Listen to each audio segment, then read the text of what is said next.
师傅，我这边想铺卡扣式超耐磨木地板，这个地坪要平哦。嗨，我是 Ben。有些师傅会特别强调地坪一定要平，你有没有过这种经验？家里木地板在走动时，偶尔会发出一点，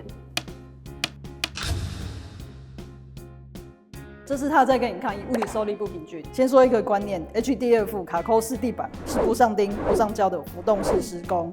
它不靠固定，而是靠整个系统的平衡来运作。